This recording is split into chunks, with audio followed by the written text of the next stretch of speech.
ultimate goal? Obviously, you turned pro now. What do you hope to achieve? Um, right now, I'm looking to get to 10-0. And hopefully I could get like a belt, Caribbean belt or something. I'm looking to climb the ranks.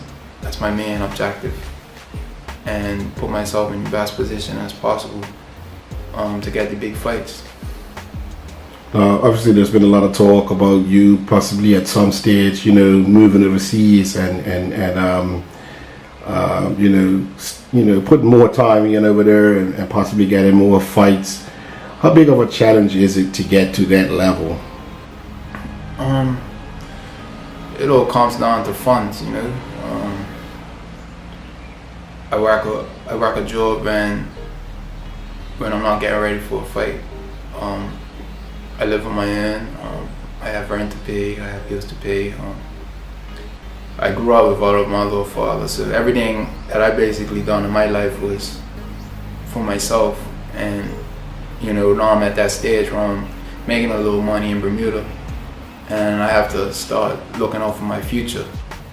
I don't think moving away will change anything if I don't have the funds, because I'll be doing the same thing in the States, in England, or wherever. Right now, all I could do is just focus on my fight when they present themselves. Yes, I'm gonna push more for fights. I understand that, and that's what I'm looking to do in 2017. I was a little lackadaisy about it, depending on people, and I came to find out that it's my career and I have to push forward, and that's what I did. That's what I'm doing. And also, with boxing booming again in Bermuda, everybody looks at me as the leader of the pack. So I'm looking at motivation for a lot of these boxers that's coming out right now, and to have people look up to me. If I just leave, what happens to boxing? That was never my intentions to just leave. I really want to build the sport up back to where it was at one point in time, and even take it further and keep that momentum up. And I feel like with my career right now, it's helping it to stay relevant. So moving away right now it will always be a option, but at the end of the day, I have to take one fight at a time.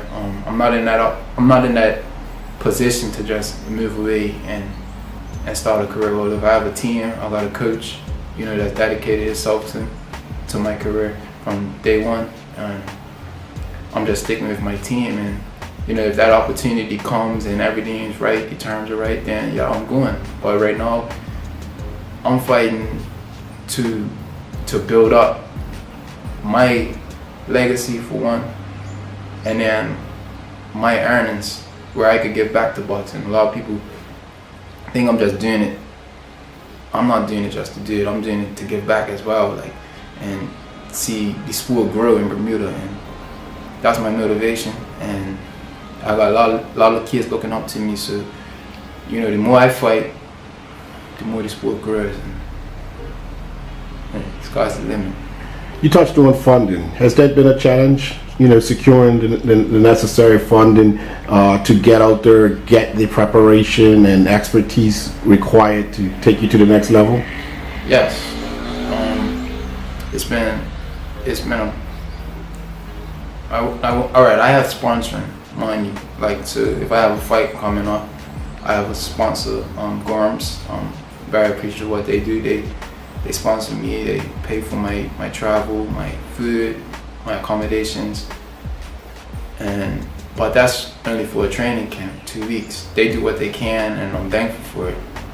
But for me to just go away for a whole year, 2 years, that's gonna cost money. That's not the type of money that I have right now, to just get up and leave and struggle. Because I'm looking at getting to that next level.